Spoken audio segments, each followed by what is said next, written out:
everybody. Okay, good evening. Welcome again to Kabbalah Decoded. KabbalahDecoded.com is our website. And if anyone wants to get in touch with me, KabbalahDecoded@gmail.com. Okay.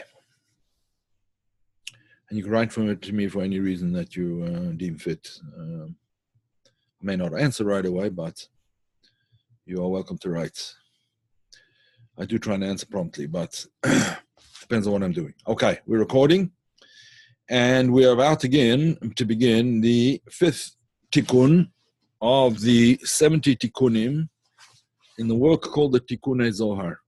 As I explained in earlier classes, the Tikkunei Zohar is a work which is written by Rabbi Shimon Bar Yochai, the author of the Zohar, and his group of Kabbalists, wherein they lay down the fundamental principles of Kabbalah. And this particular book is very unusual in that he just simply takes one word and he analyzes it. He analyzes this word from 70 different points of view. The word that he analyzes is the first word of the Bible, the first word of the Torah, which is the word Bereshit. Bereshit. Now, as you will see shortly on your screen, here you go. This is the word Bereshit. Bereshit means, usually translated, it means in the beginning. Now, the Tikkunei Zohar has 70 different explanations of this first word. Usually, in most cases, by making different combinations of letters. So this week is no different. The combination of letters that the tikkun, the fifth rectification, a tikkun means a rectification, means other things as well. It also means, and to establish things, it also means to clothe things, to put things in clothing, in intellectual clothing, so to speak. Clothing, in other words, into clothes of the mind, into concepts we can understand and grasp. But in this particular tikkun, the 5th tikkun, he divides up the word Bereshit, as you can see over here, into two words, Bet and Reshit. Bet is the second letter of the Hebrew alphabet, and Bet means number 2. Right? It's the second letter, the first letter of the alphabet, which also signifies the first number of the counting system of whole numbers, is Aleph, and that is 1. So Bet is 2. So the word Bereshit can be divided into these two concepts. Bet, 2, Reshit, 2 beginnings. The word Bereshit itself, the first word of the Torah, is translated as in the beginning God created. Or if one wants to be precise in the way the Zohar actually explains it, is that God created the beginning. Right? God created the beginning. But here in this particular formulation of that word, we see that there are 2 beginnings. There are 2 Reshit. The word Reshit means, again, beginning. And the letter Bet stands for the number 2. So the 2 beginnings. What do we mean by these 2 beginnings? And by the way, just for those who are not regulars, and for those who are regulars, you can stop me at any time if there's something you don't understand. Just type it into the chat box, and I will, as soon as I see it, I will answer or at an appropriate place to stop. So, what are these 2 beginnings? What do we mean over here? What do we mean by there are 2 beginnings? Now, it doesn't necessarily mean 2 beginnings in time. There's one beginning in time, and there's one beginning which is different from time. Or let's put it this way. There's one beginning in time and space, and then there's another beginning. The other beginning, the first beginning essentially, is the purpose for which the beginning in time and space actually takes place. So there are 2 beginnings, and the first one, let's just discuss the first one now. What does it mean that there's a beginning before time and space? that these are the rationale, essentially, for time and space. That beginning is the rationale for time and space. When an artisan or a craftsman of any sort begins a project, usually he has a purpose in doing so. He doesn't just build things and then try and figure out what the purpose is. What he could use it for. Well, I suppose there are some inventions that do begin that way. They begin kind of by mistake. But I don't think that we could say that, honestly, about God and about his creation. The creation has a purpose, and he created it for a certain reason. And that reason is really that is the beginning of creation. The beginning of creation is not the actual laying down of the first brick, so to speak. If we'd be talking about a house, the actual creation is only the second stage. The creation, in fact, as it's in Hebrew, bepoil. In reality, the creation in reality is not the first stage; it's the second stage. Preceding that is the reason for creation, the purpose of creation. Now, the Zohar, the Tikkunei Zohar, goes on to explain that in the process of creation, in the process of the physical creation, the actual creation, in other words, in the process of coming into being in a physical way, and when we say a physical way, we don't only mean the physical worlds, but all of the worlds, even the spiritual worlds. As you know, in Kabbalah, there are 5 worlds. 4 are mostly spoken about. The 5th is a meta world, in other words, a transcendent, completely transcendent world that only has a meta existence. It doesn't exist in the same way as the other worlds exist. So the meta world is called Ak, for short, or Adam Kadmon.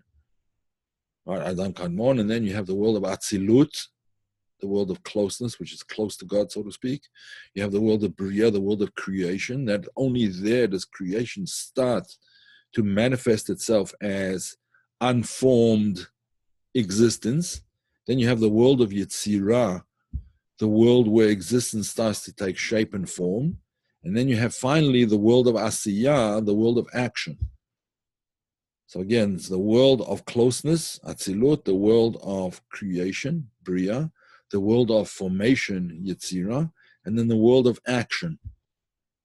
That is the world, the lowest part of which, the world of action, is the world in which we live, the actual physical world. It's the lowest manifestation of the world of Asiyah. The spiritual blueprint behind our world is called the world of Asiyah. We live in the physical world of that we see all around us. And when I say the physical world, I don't only mean this planet, I mean the entire physical universe. But beyond the physical universe is this spiritual paradigm.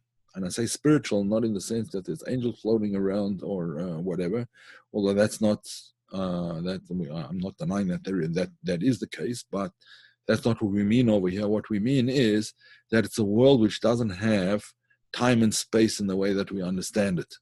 The next world up, the world of Yetzirah, has sequence, but it doesn't have time the way we understand time. It doesn't have measured time.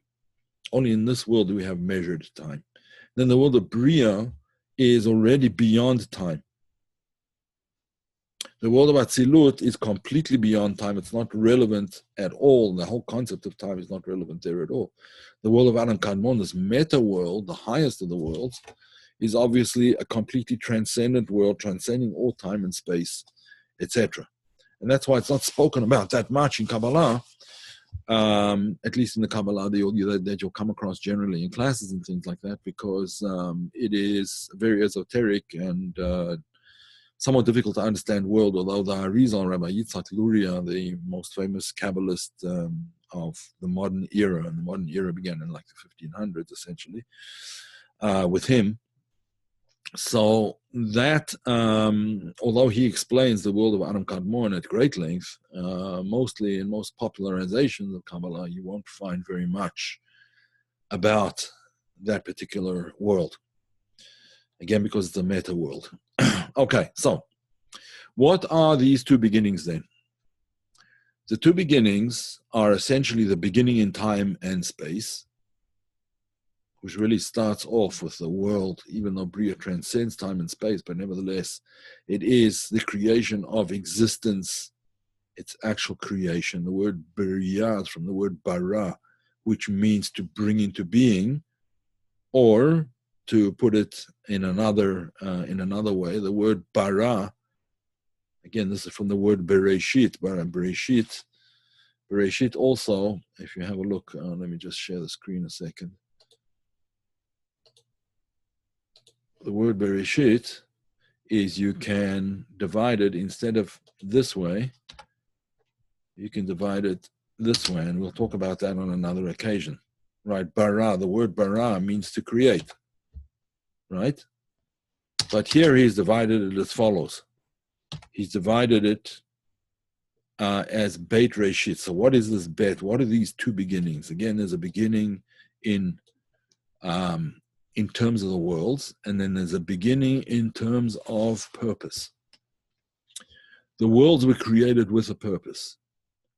That purpose has to be manifested in all of the worlds, and the way it becomes manifested in all of the worlds that we've spoken about, including Adam Kadmon, the way the purpose of creation comes about is through those at the lowest level of the world, in other words, us, manifesting godliness in the creation, the lowest part of existence.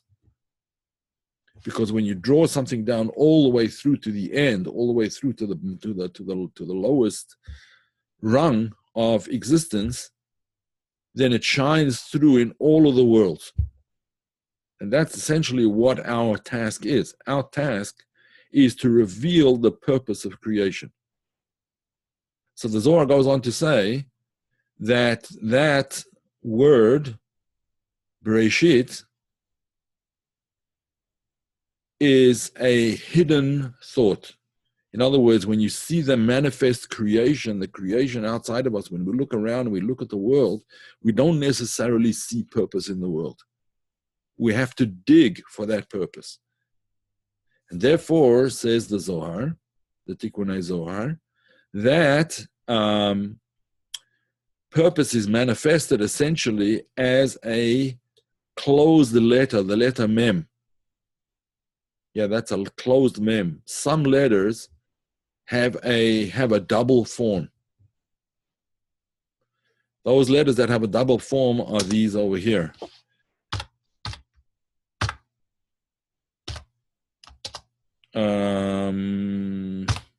These are the letters that have a double form. Why do I say a double form? Because they can be written in their end forms.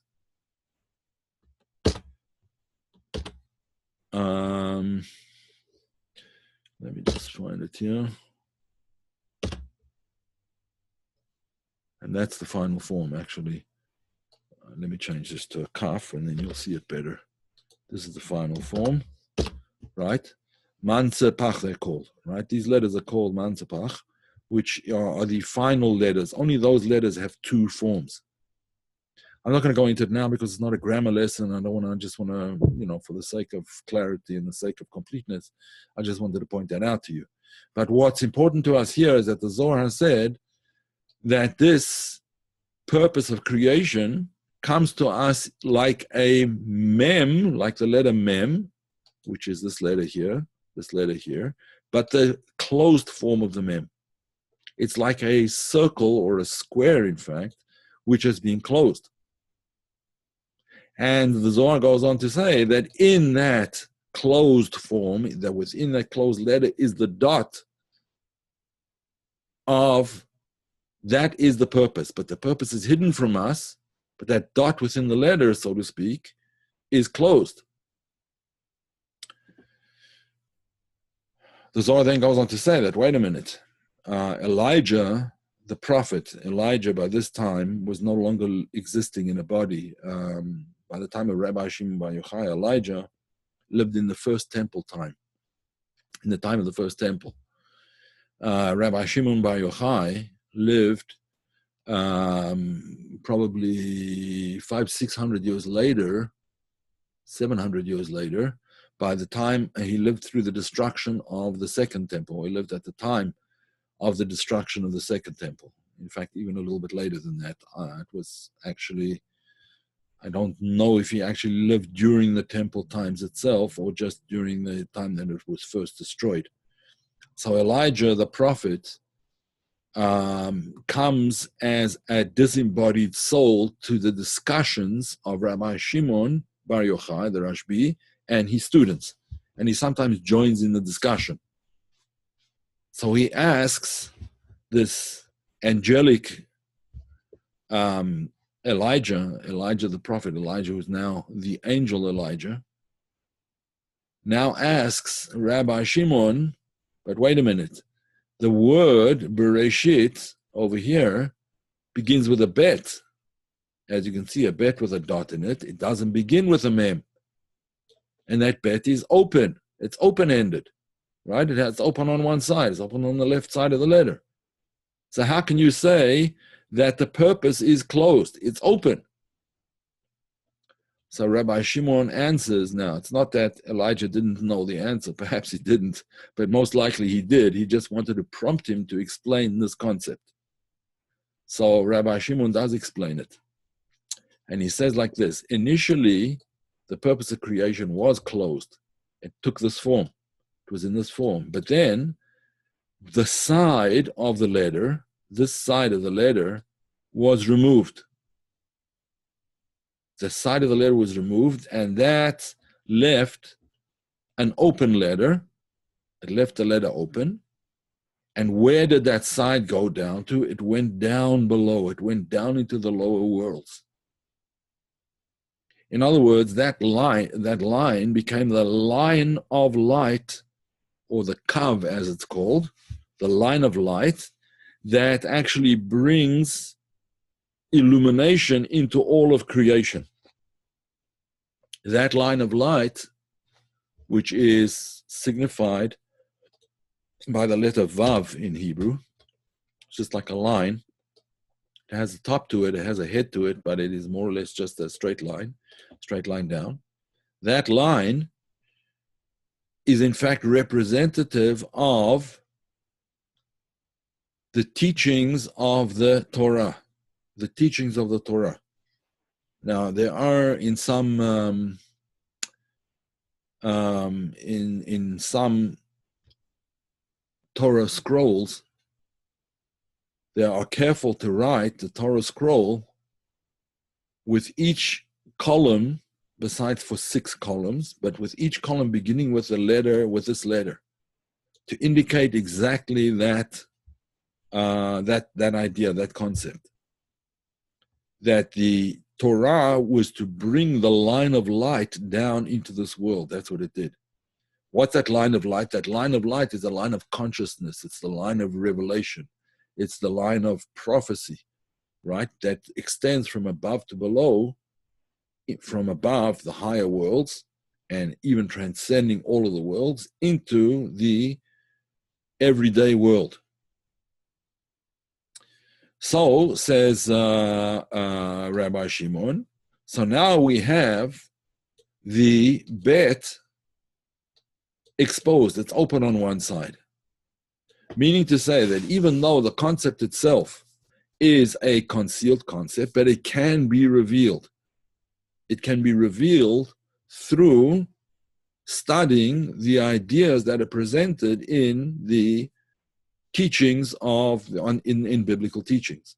Each of the biblical teachings, each word in fact, or to be even more precise, each letter has significance in terms of the entire creation.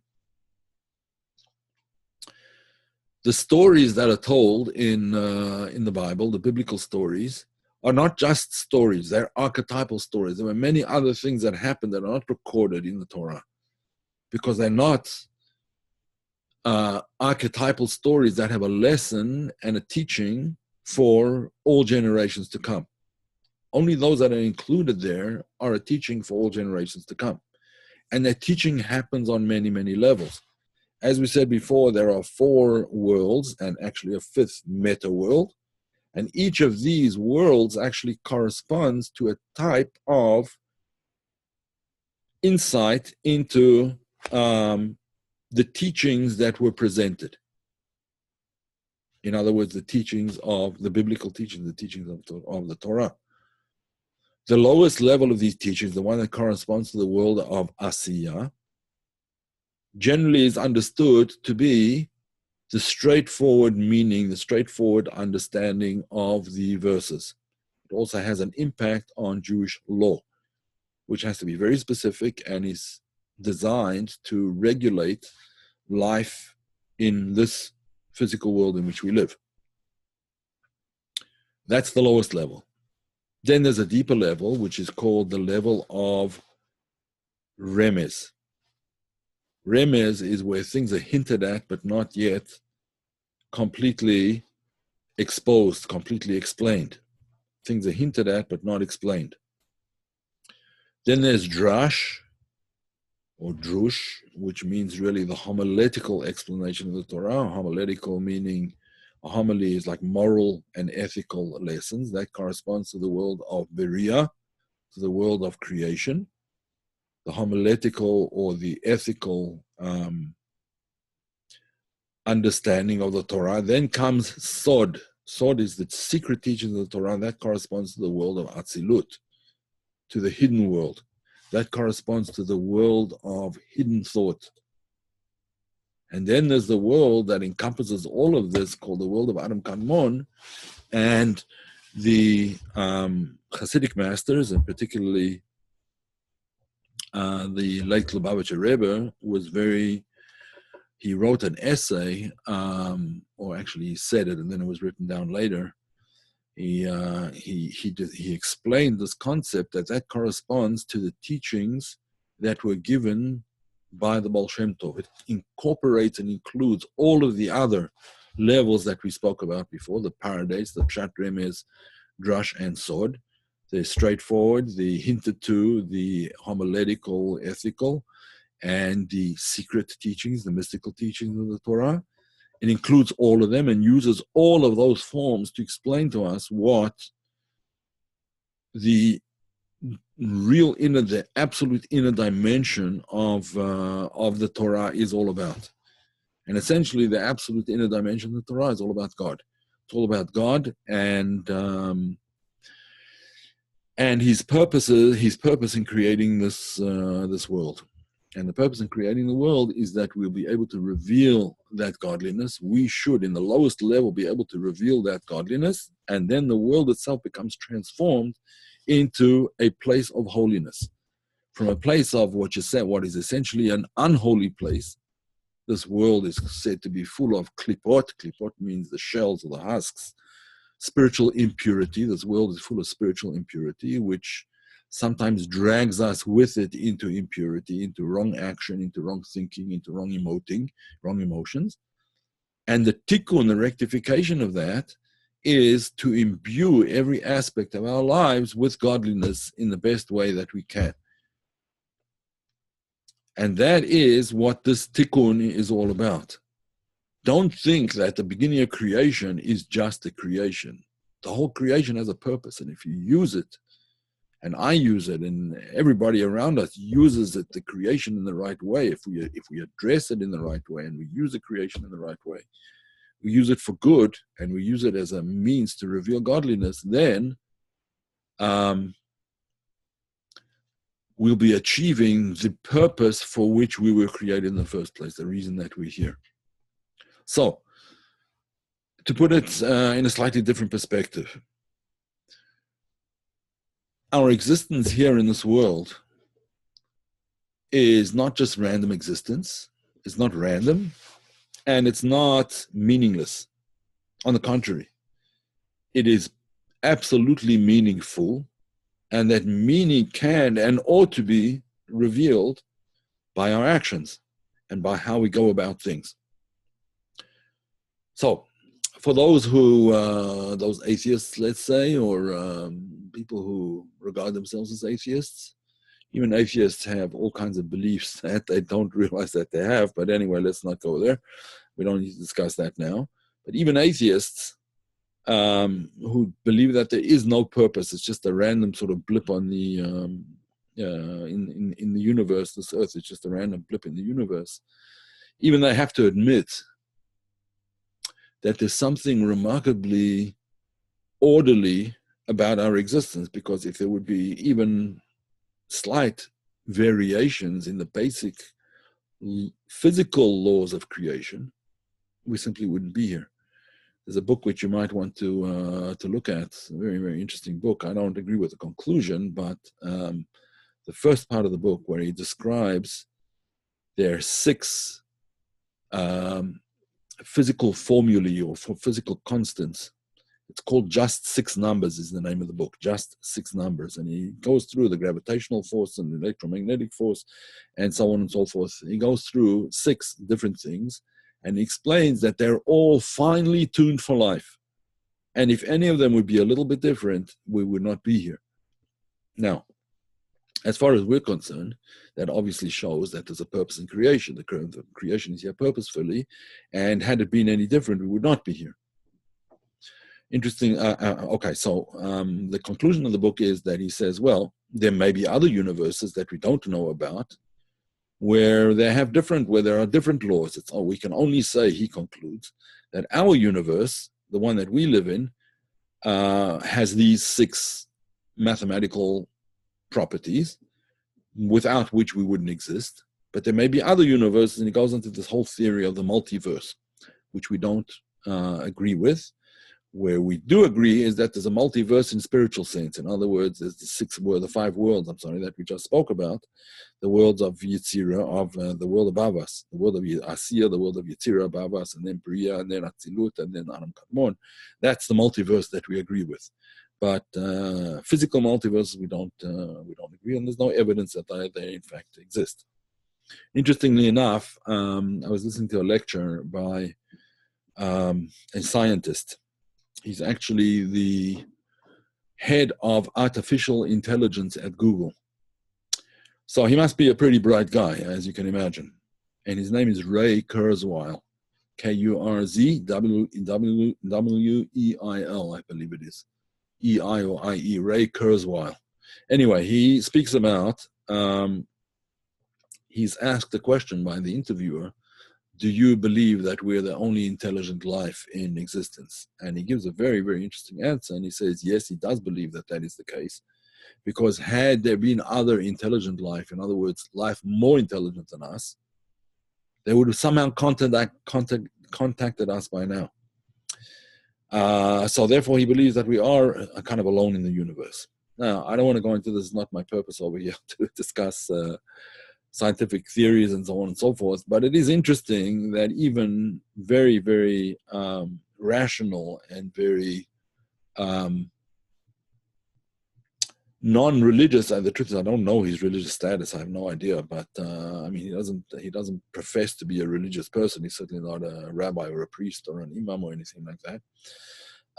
He's in charge of AI at Google, artificial intelligence, right? So but the fact is that he does point out something very, very interesting, that we do seem to be unique in the universe because of our consciousness. It's due to our consciousness that we're unique. We're able to understand things, and we are able to figure things out. And had there been other intelligent species in the universe, they would have also figured out that there may be others, and they'll try and contact them. And because of the exponential growth of knowledge, he said, if any civilization was ahead of us, they would already have been so far ahead by this time, even if it would be a few hundred years, that no question in his mind that we would know about them. So the point being of all of this is that there is a consciousness. We like to call this consciousness, not consciousness of other civilizations, which whether they exist or not, apparently they don't, and even if they do, it's irrelevant. Our consciousness that we aim at is not consciousness of other civilizations, but rather consciousness of God, consciousness of godliness. We attempt to understand and to grasp things the way they are, in fact, in the highest world. And in fact, even transcending the highest of all worlds, the worlds that exist after the Tzimtzum are all that we can really grasp. After the Tzimtzum means after the first, very, very first act of creation, God's concealment of himself, so to speak. What we aim for is an understanding of essential divinity, essential godliness. And this is in fact revealed in the teachings, and especially in the esoteric teachings and the secret teachings of the Torah. This is what our aim is. Okay. I'm going to have to call it a day. Today I can answer some questions, but I have an event on tonight somewhere that I have to go to, so I'm going to have to call it a day over here. Let me just see. There's a question here from Terry. Please leave the reply. But doesn't each man who have two beginnings? Begin as a child with direct experience without understanding. Later we have birth of understanding. We reflect on ourselves in the world towards the beginning of time. Excellent. Very, very nice. Very nice analogy. That is in fact the exact parallel to this whole concept. Right? At first things were hidden, they were concealed, and now they are revealed. In fact, when we say that things were concealed, that letter mem that I mentioned before, let me just bring it back up on the screen. That letter mem that I mentioned before is explained in Kabbalah as being the womb of the mother, within which is the child. And then the womb opens up, and the child, in other words, mankind, comes forth. That's just the analogy. In the analog, in the idea behind it, the womb is this concealment of godliness, which then is opened up, and that dot, it was called the Nakuda Bahechala, the dot in the palace, so to speak, i.e. the dot in the letter over here in the letter Bet, right? That dot in the letter now becomes accessible because it's open on one side. That dot represents the wisdom. It's the Nakuda, it's the wisdom that God has revealed for us to understand. So your question is an excellent one. And it is in fact addressed even in the section in the Zohar in areas that I didn't read. I didn't explain yet. Next.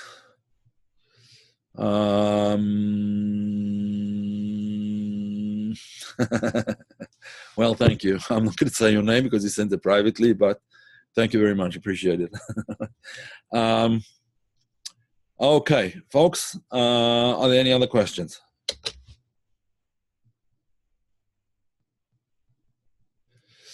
All right. If there are not, then we will call it a day. See you hopefully next week. And I will send out a link as usual. So all the best. Have a great week. And definitely enjoy. Enjoy the weekend. All righty. All right. Good night.